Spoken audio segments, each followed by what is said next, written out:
Back everyone to Between Bells, and this segment brought to you by Smile Direct Club, helping you get a smile that you'll love for less with a lifetime smile guarantee.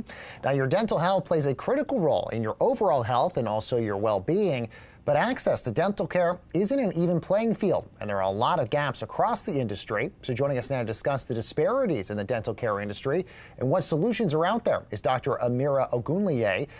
Dr. A, such a pleasure to have you here. Thanks so much for joining us. So how important is diverse representation when it comes to the dental industry?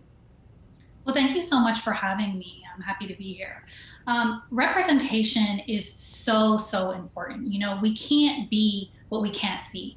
So it is important for young boys and girls all over the world to see a reflection of themselves, you know, in the spaces they can fill. As a Howard University graduate and a dental professional, I have also seen firsthand how representation plays a huge part in equitable access to care. You know, I recently teamed up with Smile Direct Club because we share a deep-rooted passion for making a difference. You know, we are trying to create more minority leaders. We are actively changing the ratio.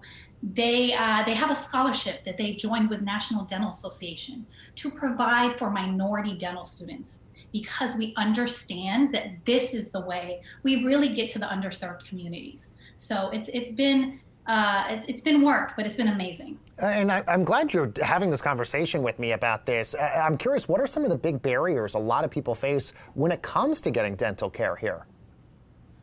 Access to care.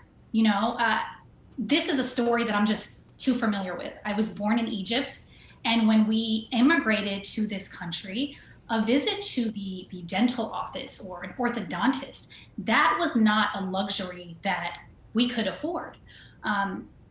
Let me just bring this to your attention. The average cost of braces is $5,000 to $8,000.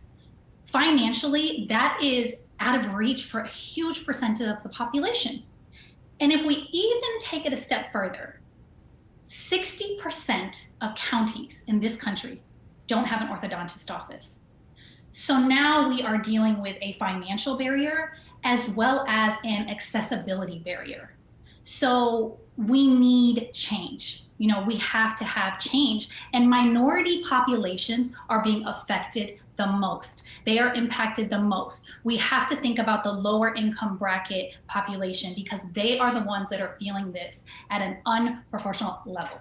Absolutely. And sort of the new part in all of this is Tele Dentistry. How does that make dental care a lot more accessible here? Is it because a lot of people have the ability to just log on and be able to talk to somebody finally?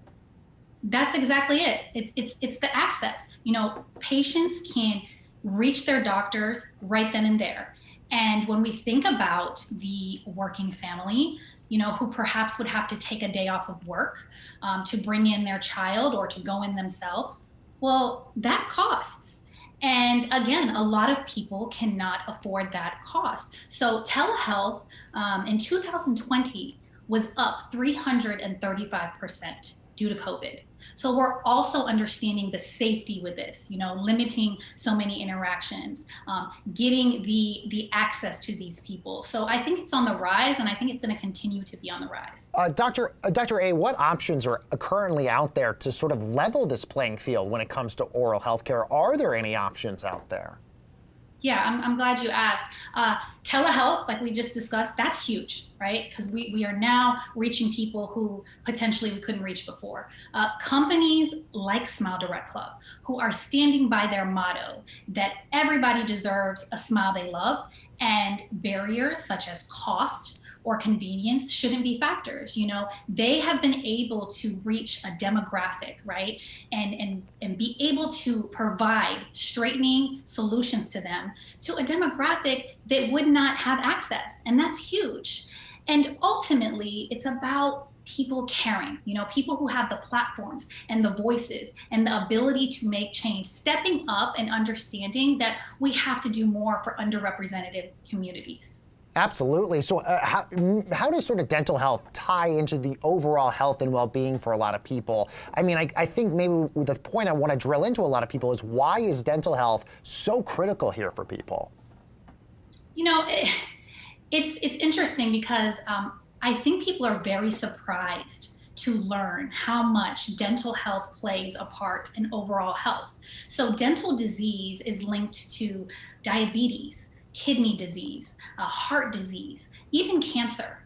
So, after a year of such heightened stress, limited social interactions, I believe that we are becoming just more in tune with our personal health. We're taking control of that and we're understanding how important it is to really remain healthy. You know, consumers are reporting that they spend a significant more time on their oral hygiene in 2021 than they did in 2020. So, as a dentist, that is a big plus for me and a great step in the right direction. Such a pleasure to have this conversation with you. Dr. Amira Ogunle joining us here on Cheddar News. Thank you so much. And guys, see what people are smiling about over at SmileDirectClub.com.